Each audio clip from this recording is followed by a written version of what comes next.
ఒకేసారి 15,000 కోట్ల రూపాయల పైచీలకు భారాన్ని మన ప్రజలపై మోపిన చంద్రబాబు నాయుడు ఈరోజు రాష్ట్ర వ్యాప్తంగా అన్ని నియోజకవర్గ కేంద్రాల్లో పెద్ద ఎత్తున నిరసన కార్యక్రమం చేస్తా ఉన్నాం. ఈరోజున మైలవరంలో 6 నెలల్లోనే ఒక ఉప్పెనలాగా అందరూ కూడా ముందుకు వచ్చి మా శ్రేణులందరూ కూడా ప్రజలందరూ కూడా మమేకమై ఈ రోజున నిరసన తెలియజేస్తా ఉన్నాం. కరెంటు ఛార్జీలని బేషరతుగా పెంచిన కరెంటు ఛార్జీలను తగ్గించాలని చెప్పేసి వైఎస్ఆర్ కాంగ్రెస్ పార్టీ తరఫున డిమాండ్ చేస్తా ఉన్నాం. ప్రజల పక్షాన ఒక్క కరెంటు ఛార్జీల విషయమే కాదు, మొన్న జరిగిన రైతన్నలకి మద్దతుగా పోరాటమే కాదు, రేపు జరగబోయే విద్యార్థుల పక్షాన వాళ్ళ ఫీజుల విషయంలో ఇంతవరకు కూడా చెల్లించిన పరిస్థితి. మేమైతే మా నాయకుడు జగనన్న వెంటనే 3 నెలలకు ఒకసారి దఫాల వారీగా పిల్లలకి ఫీజులు ఇచ్చిన పరిస్థితులు మనం చూసాం.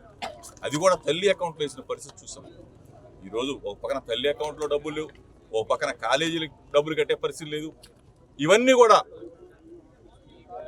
పిల్లలను కూడా ఇబ్బంది పెట్టి చదువుకునే పిల్లలు పాపం టీసీలు ఇచ్చి పంపిస్తాం, కాలేజీలకు రానివ్వం, కాలేజీల్లో నిలబెడతాం, డిబార్లు చేస్తామని చెప్పేసి వాళ్ళ కాలేజీ యాజమాన్యాలు చెప్తున్న పరిస్థితులు మనం చూస్తాం.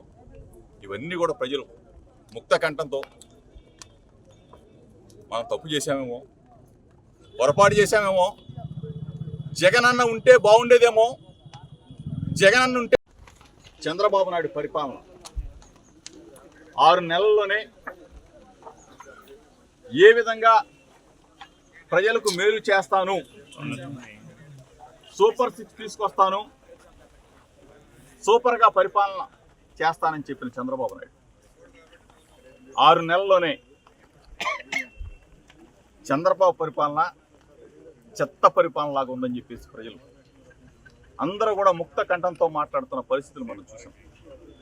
ఈరోజు 6 నెలలు తిరగకముందే 15,495 కోట్ల రూపాయలు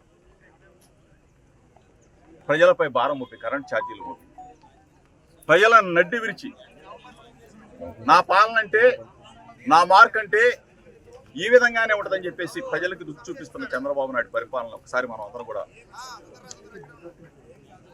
గుర్తు తెచ్చుకోవాలి. అమ్మఒడి ఇస్తానన్నావు, మేము ఇచ్చే 15,000 కాదు, మా జగనన్న ఇచ్చిన 15,000 కాదు, ప్రతి పిల్లవాడికి ఆ ఇంట్లో చదువుకున్న ప్రతి ఒక్కడికి కూడా తల్లికి వందనం పేరుతో ఇస్తానని చెప్పిన చంద్రబాబు నాయుడు దొంగలో దొక్కిన పరిస్థితులు మనం చూసాం. రైతు భరోసా, రైతన్న పంటకి ముందే మేము పెట్టుబడి సాయం కింద ఇచ్చే పరిస్థితిని డబల్ చేస్తానన్న చంద్రబాబు నాయుడు మాటలు ఎక్కడికి వెళ్ళిపోయి, చేయూత డబ్బులు మేము ఇస్తామన్నా 18,750 రూపాయలు డబల్ చేసి ఇస్తానన్నాడు. ఏమైపోయింది? కాపు నేస్తం ఏమైపోయింది? 15,000 ఇచ్చేవాడు, 30,000 ఇస్తానన్నావు, ఏమైపోయింది? ఆసరా డబ్బులు డ్వాక్రా అక్క చెల్లెమ్మలకి బ్రహ్మాండంగా రుణమాఫీ చేసి 4 విడతల్లో వాళ్ళకి డబ్బులు ఇచ్చాం. కనీసం డ్వాక్రా అక్క చెల్లెమ్మలు పట్టించుకునే పరిస్థితులు. ఈరోజు నువ్వు చెప్పిన మాటని నెరవేర్చుకోకపోగా ప్రజలపై పెనుభారం కరెంటు ఛార్జీ. ఎక్కడ డబ్బులు వచ్చాయి?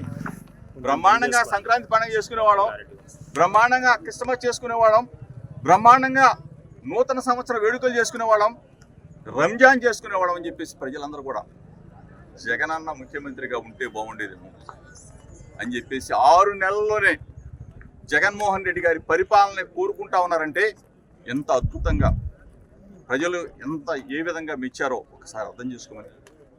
మరలా ఎన్ని ఇబ్బందులు వచ్చినా, ఎన్ని కష్టాలు వచ్చినా ప్రజల పక్షాన ఉంటాం. ప్రభుత్వం చేసే దుర్మార్గమైన పనుల్ని అడ్డుకుంటాం, ప్రజలకు చేదోడుగా ఉంటాం. వైఎస్ఆర్ కాంగ్రెస్ పార్టీ నిత్యం ప్రజలతో మమేకమవుతూ ఈ ప్రభుత్వం చంద్రబాబు నాయుడు చేసే కుట్రల్ని, చంద్రబాబు నాయుడు ప్రజల మీద మోపే భారాన్ని, పెనుభారాన్ని పడకుండా అడ్డుకుంటాం. ప్రధాన ప్రతిపక్షంగా ప్రజల పక్షాన ఉంటామని చెప్పేసి మీ ద్వారా ప్రజలందరూ కూడా తెలుపుతూ, మైలవరం నియోజకవర్గ యావత్తు ఈ రోజున శ్రేణులన్నీ కూడా ఓ పక్కన ఆంక్షలున్నా, ఓ పక్కన పోలీసు శాఖ వారిని కూడా పాపం పదే పదే పైనుంచి ఒత్తిడి చేస్తా ఉన్నారు.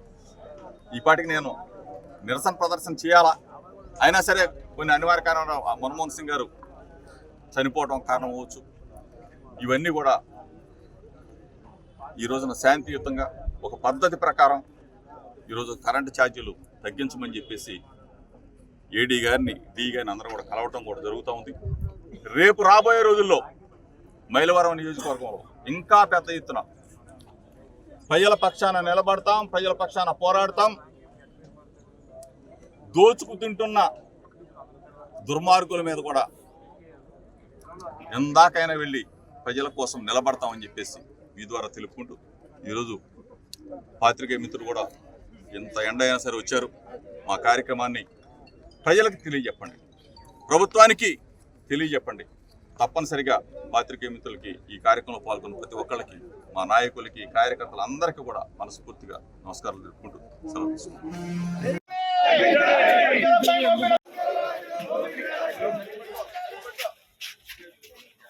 విద్యుత్ ఛార్జీల వెంటనే విద్యుత్ ఛార్జీల వెంటనే పై మోపిన పేరు భారాన్ని పై మోపిన పేరు భారాన్ని చంద్రబాబు చంద్రబాబు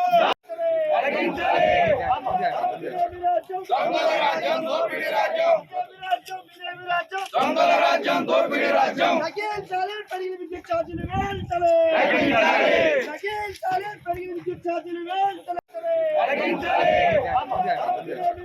దొంగల రాజ్యం దోపిడీ రాజ్యం దొంగల రాజ్యం దోపిడీ రాజ్యం తగ్గించాలి పెరిగిన విద్యుత్ ఛార్జీలు వెంటనే తగ్గించాలి పెరిగిన విద్యుత్ ఛార్జీలు వెంటనే.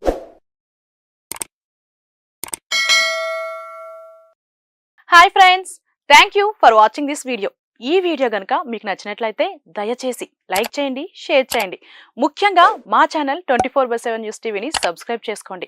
ఆ తర్వాత మీ విలువైన అభిప్రాయాల్ని, మార్పులు, చేర్పులు, కావాల్సిన వీడియో ఏమన్నా ఉంటే మన వీడియో కింద కామెంట్ సెక్షన్లో కామెంట్ రూపంలో తెలియజేయండి. నమస్కారం, సాయిదంచిక మాట్లాడుతున్నాను. ప్లీజ్ సబ్స్క్రైబ్, షేర్, లైక్ చేయండి 24/7 టీవీ ఛానల్. హాయ్ నమస్తే, నేను మీ Sonia Akula. Please subscribe to 24/7 news TV.